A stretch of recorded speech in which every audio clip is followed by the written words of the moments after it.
Salve galera, o tema do vídeo de hoje é: Bolsonaro vai ser preso?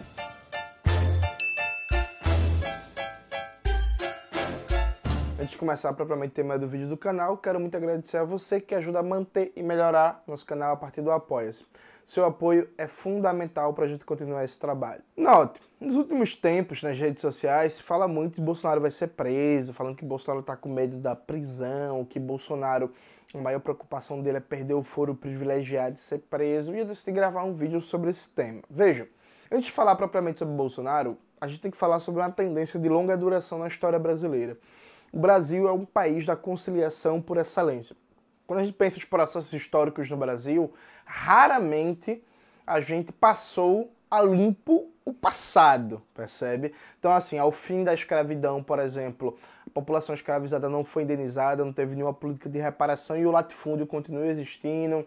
Ao fim da ditadura do Estado Novo, do senhor Getúlio Vargas, ninguém foi punido pelas torturas, prisões, mortes, por ter mandado Olga para morrer no campo de concentração nazista, né? Olga Benário Prestes.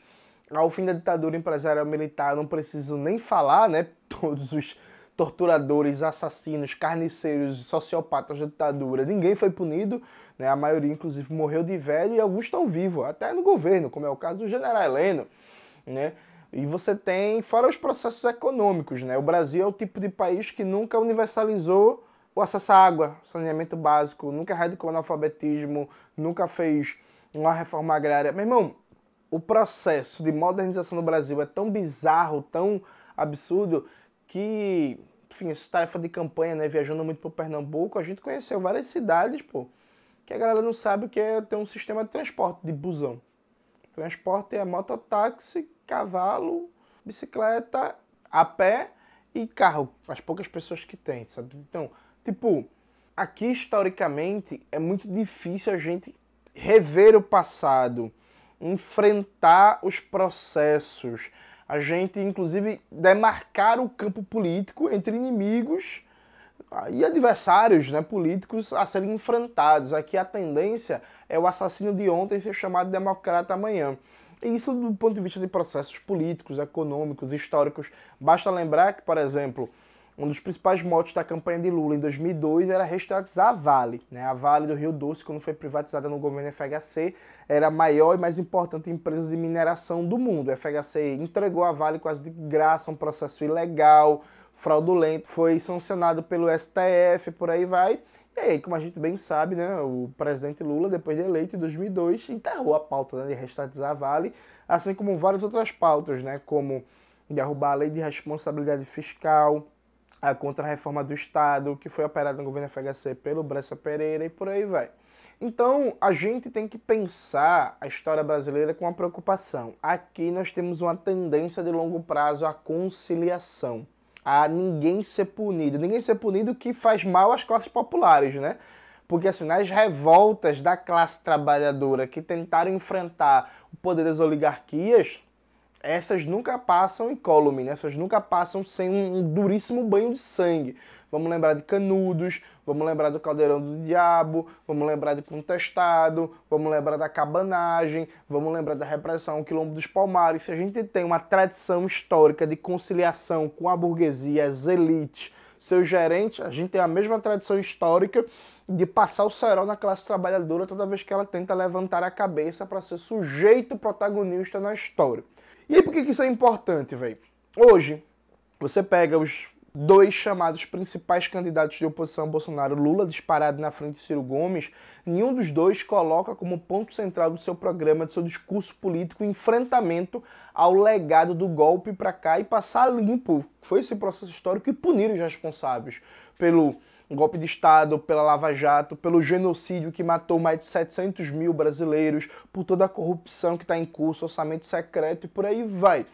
Ficou muito visível isso no debate da Band, né? O debate dos presidenciáveis da Band, o primeiro, que a nossa candidata Sofia Manzano foi excluída de maneira antidemocrática. A gente viu o Lula basicamente com um discurso saudosista do passado. O Lula não tem proposta de futuro. O Lula reivindicou o passado, como foi o seu governo. Basicamente ele falou assim, ó, eu fiz um governo bom e aí se eu voltar vou fazer um governo melhor ainda. Percebe? Mas não foi falado de teto de gastos, nem pelo Lula, nem pelo Ciro, de revogar o teto de gastos, revogar contra a reforma trabalhista, revogar contra a reforma da Previdência. Não foi falado de revogar contra a reforma do ensino médio. O Ciro Gomes respondeu 2 perguntas sobre educação e não falou em revogar contra a reforma do ensino médio. O Ciro diz que quer que o Brasil tenha uma das 10 melhores educações públicas do mundo em 15 anos sem derrubar contra a reforma do ensino médio. Então aquele debate ficou muito claro, ninguém falou dos militares, gente. Ninguém falou do genocídio durante a pandemia e da responsabilidade dos militares, ninguém falou do golpismo dos militares. Então está em curso no Brasil um grande pacto de esquecimento nacional. Com exceção da Sofia Manzano, candidato do PCB, e com exceção do Léo Péricles, os presidenciáveis não fazem esse debate, não fazem esse enfrentamento, não colocam na perspectiva de mobilizar, de politizar, de disputar a memória. Aqui em Pernambuco, por exemplo, é muito visível como a gente faz um enfrentamento quase que sozinho. Faço um desafio a você, que é de Pernambuco, está assistindo. A única candidatura que já falou, que fala nas entrevistas da necessidade de derrubar contra a reforma do ensino médio o teto de gastos é a nossa. Claro, isso não é responsabilidade do governador do estado, mas, pô, tô numa entrevista, tô no espaço público, tô aproveitando a visibilidade para ajudar a levantar a pauta, para dizer que isso é fundamental, inclusive para fazer um governo para a classe trabalhadora em Pernambuco. Pernambuco também tem uma das mais modernas refinarias da Petrobras, né, que é a refinaria Abreu e Lima. Só a gente fala contra a privatização da refinaria Abreu e Lima, que o Bolsonaro e o Paulo Guedes querem privatizar. E a gente aproveita, defende caráter público da nossa refinaria e aí liga todo o processo de desmonte e privatização da Petrobras, venda da BR Distribuidora, da TAG, dos gasodutos, da refinaria da Bahia, Lindolfo Alves, ao aumento do preço dos combustíveis, propondo inclusive revogar todas essas privatizações. Ou seja, há uma baixa disposição da frente ampla em torno da candidatura de Lula, que inclui PT, PCdoB, PSOL e por aí vai, e da própria candidatura de Ciro Gomes em passar limpo o que foi esse processo, o que está sendo esse processo de destruição da soberania nacional, destruição dos direitos da classe trabalhadora, de pior acelerada das condições de vida desde o golpe em 2016 para cá. O Lula tem uma tática que é muito clara, né? Ele faz uma candidatura que não se compromete com nada para ser o mais ampla possível e depois que ganhar, vê. O Ciro Gomes se propõe a ser candidatura que tem um projeto, que vai apresentar um projeto e tal. Ainda dá alguns arrobos de fala, ainda promete alguma coisa aqui e ali, mas nada sistemático. Está se desenhando um novo pacto de esquecimento nacional, percebe? A gente nem lembra mais quem são todos os procuradores da Lava Jato. A gente só lembra do Moro e do Deltan, os outros já foram esquecidos, não vão pagar por nada, sabe? A gente nem lembra mais, aliás, eu lembro, né? Mas muita gente esqueceu que a militarização do governo federal começou com o governo Temer. Muita gente esquece o papel do general Etchegoni no governo Temer, né? O papel do Raul Jugman, que agora anda assim com o Marcelo Freixo no governo Temer, percebe? O papel do próprio Braga Neto, a propósito, no governo do Michel Temer. Hoje, praticamente não se fala mais do que foi a matança em Manaus durante a pandemia, do escândalo da Prevent Senior, da tentativa de fraudar a compra de vacinas, do papel da própria burguesia brasileira em sabotar as medidas sanitárias necessárias para salvar as vidas durante o auge do Covid-19. Ninguém fala mais dos milicos. Eu, inclusive, sou uma das figuras públicas, enfim, dos candidatos que fala quase que de maneira solitária, que faz o enfrentamento, o debate, a crítica ao partido fardado. Ou seja, está se criando um desenho em que ninguém vai ser responsável pelo que aconteceu no Brasil desde 2016 para cá. Talvez, no máximo, quem sabe, Bolsonaro. E quem sabe, viu, gente? E quem sabe, eu não duvido um acordão em que o Bolsonaro também não seja preso e aí entra em baixa na vida política e fica por isso mesmo. E aí, veja, a gente tem experiências na história brasileira de tentativa, né, de passar a história limpo, como foi, por exemplo, a atuação da bancada do PCB no pós-Estado Novo na Constituinte, foi importantíssima. O PCB foi muito firme na defesa de revogar a Constituição fascista de 1937. Assim como durante os anos 80, o movimento popular, e isso culminou na eleição de 89 com Lula e com Brizola, colocou de maneira muito firme em perspectiva resgatar o programa das reformas de base que não foi realizado nos anos 60 porque veio um golpe militar. Então aquela eleição de 89, ela tentou passar limpo todo o programa reformista que foi derrotado com o golpe de 64. Infelizmente, como a gente bem sabe, a gente não foi vitorioso. Só que nesse momento, mais uma vez na história brasileira, há essa tendência, né? Então, não. A ideia da galera é derrotar Bolsonaro nas urnas e só. E aí já tá junto com o Ciro Nogueira, tá junto com o Arthur Lira. Se brincar, tá junto com o Braga Neto, sabe? Tá junto com todo mundo que levou o país para a situação em que a gente tá. Já normalizaram o Geraldo Alckmin. O Geraldo Alckmin já virou um democrata, já deixou de ser um assassino, carniceiro, responsável por uma das mais repressivas e cruéis políticas penais que o Brasil teve nos últimos 30 anos, sabe? Isso é problemático, porque quando a gente não enfrenta esse legado do passado, quando a gente não passa essa memória limpo, quando a gente não tenta reverter os ataques que a burguesia conseguiu implementar, a tendência é daqui para pior. A tendência é sempre ir piorando, percebe? Então, assim, quando o Lula e Companhia Limitada, o PT e por aí vai, fez uma escolha de não enfrentar o legado do FHC, pelo contrário, conciliar, inclusive colocar para dirigir o Banco Central o Henrique Meirelles, que foi do governo FHC, isso teve consequências, gente. Hoje em dia, a privatização de serviços públicos em saúde, em educação, assistência social, por exemplo, é gigantesca, porque nunca foi revista a lei de responsabilidade fiscal, nunca foi revista a contra-reforma do Estado feita no governo FHC, e repito, comandado pelo Bressa Pereira. Para vocês terem uma ideia, é muito raro, concurso público para assistência social, políticas públicas na área de assistência social, promoção e proteção dos direitos humanos. São basicamente tudo feito por OSs, com contratos precários.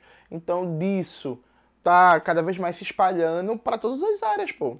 Então é um legado do governo FHC que nunca foi enfrentado e que agora se acelera cada vez mais. Ou seja, quando a gente não tenta construir uma memória de antagonismo, de dizer assim, meu irmão, isso não é aceitável, a gente precisa criar uma condição para que essas coisas nunca mais aconteçam, as coisas vão se acumulando, sabe? É como se fosse um solo, vai se sedimentando camada por camada de desgraça. É isso. Note que Bolsonaro foi eleito no Brasil, naquela eleição roubada, com todos os problemas que a gente sabe, mas veja, Bolsonaro não seria eleito presidente na Argentina. Bolsonaro não seria eleito presidente no Chile. Bolsonaro não seria eleito presidente na Venezuela. Bolsonaro não seria eleito presidente na Bolívia. Não é porque ela não se elege direita, a direita também ganha as eleições, mas o que aconteceu foi a vitória de um candidato fascista que ganhou a eleição reivindicando o legado da ditadura empresarial militar. Se a gente tivesse passado essa ditadura limpo, se a gente tivesse enfrentado, se a gente tivesse conseguido vencer, será que Bolsonaro ia conseguir se eleger? Com o discurso que ele usou em 2018? Eu acredito que não, percebe? E aí, veja, é claro que não é fácil, gente. É claro que não é um negócio só de desejo, é claro que não é voluntarismo, é claro que existe a correlação de forças, sabe? A famosa correlação de forças, mas a correlação de forças, ela é criada, gente. E ela é criada a partir da nossa atuação política, do nosso discurso, de como a gente pauta o debate político, de como a gente se coloca para debater. Se a gente aceita a lógica de que vamos esquecer tudo, vamos fazer um grande pacto, é daqui pra frente. E, tipo, como é que a gente vai criar a correlação de forças para passar limpo, prender os canalhas da Lava Jato, para criar as condições políticas e institucionais para que uma Lava Jato nunca mais se repita, para punir todos os militares responsáveis pelos escândalos de corrupção e pelos mais de 700 mil mortos na pandemia? Gente, desculpa, eu não acho normal andar de braço dado com Eunice Oliveira, que é inclusive da terra de Cauê, né? Lá do Ceará, Cauê já bebeu com ele. O Eunice Oliveira foi um dos principais arquitetos do golpe e tudo que veio depois. Eu não acho normal.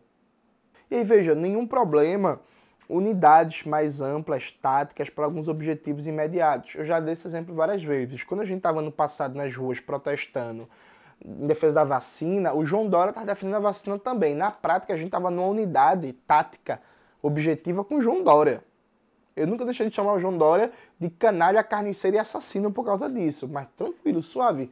Vacina, vacina, tamo junto. Sabe? Agora, a gente precisa pensar o que a gente está construindo de futuro para o nosso país. Eu pergunto a você, você quer, mais uma vez, criar um grande pacto de esquecimento nacional, atuar na perspectiva de daqui para frente, não vamos olhar para trás, não passar nada limpo. Se você é militante, como é o meu caso, você já ouviu milhares de vezes o discurso de que o Brasil é o único país que não puniu os militares, os torturadores da ditadura, e é por isso que esse país até hoje tem tanta violência. É um dos motivos que a polícia é tão violenta, que tem tanta tortura nas delegacias, tortura nos presídios, tortura nas favelas. Sabe? Tenho 10 anos de militância, eu vi isso minha militância inteira.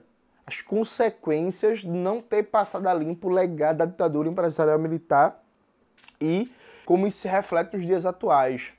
Eu não estou aqui para julgar a geração do final dos anos 70 começo dos anos 80, dizer se dava para fazer mais, se fizeram errado. O que eu sei é, a gente não conseguiu passar isso a limpo. E eu particularmente, gente, eu estou disposto a lutar, a não contribuir com esse pacto de esquecimento nacional, porque se eu tiver filhos e netos, eu quero dizer para eles no futuro, mesmo que a gente for derrotado, eu quero ter no mínimo, quero vencer, mas eu quero ter no mínimo a consciência tranquila de dizer, não, pô, eu tava lá e não deixei esquecer, fiz o máximo que eu pude, falei dos 700 mil brasileiros mortos durante a pandemia, daquela barbárie que foi feita em Manaus, do escândalo da Prevent Senior, da compra superfaturada de vacinas, dos mais de 7 mil militares roubando dinheiro público, se apropriando de dinheiro público, que tiveram participação direta no genocídio brasileiro, da Lava Jato, daqueles que apoiaram o teto de gastos, a contra-reforma trabalhista, a contra-reforma da Previdência, que entregaram a BR distribuidora de graça, que atacaram a Eletrobras. A gente estava lá fazendo a luta, fazendo a resistência, denunciando, não deixando que nossas pautas fundamentais sejam esquecidas. Eu acho que o mínimo que a gente deve, não pela gente, mas as gerações futuras, é tentar não repetir mais uma vez o histórico brasileiro de conciliação, de olhar daqui para frente, de se juntar e que no final todo mundo que está no governo Bolsonaro agora é de boa e só Bolsonaro talvez, quem sabe, seja preso. E aí, como eu já disse, né? Talvez, quem sabe, Bolsonaro seja preso e o Ciro Nogueira continua se pá virar ministro de um possível governo que vai vencer o Bolsonaro. Percebe? Eu faço uma chamada, uma reflexão a vocês. Assim, de novo, a gente vai aceitar isso de novo. Quando é que a gente vai lutar para fazer uma correlação de forças em que isso não seja possível?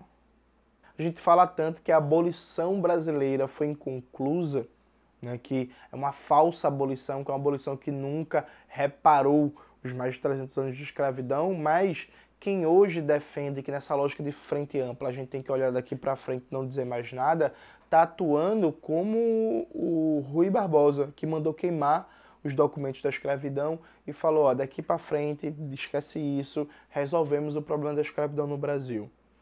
Se a gente quer ver Bolsonaro preso, se a gente quer ver a família de Bolsonaro pagando pelos seus crimes, se a gente quer criar as condições políticas e institucionais para que nunca mais surja um Bolsonaro no Brasil, a gente precisa dessa vez militar muito e tentar criar correlação de forças para passar a limpo essa história recente. A gente não pode esquecer, a gente não pode fingir que o que aconteceu passou e já era. A gente tem que ter uma posição firme e negociável pela derrubada de todas as contrarreformas, pela derrubada de todas as privatizações, recuperar todo o nosso patrimônio público que foi entregue, recuperar todos os nossos direitos trabalhistas, enfrentar a violência policial e fascista que cresce cada vez mais e, mais do que isso, não aceitar uma política de esquecimento, não aceitar os responsáveis pelo buraco que o Brasil está.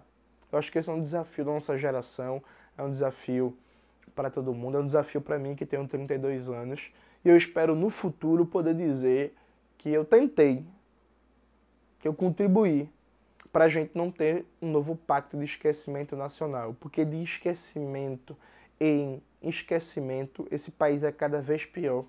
Esse país é o eterno país do futuro e esse futuro nunca chega para a nossa classe trabalhadora, para as maiorias.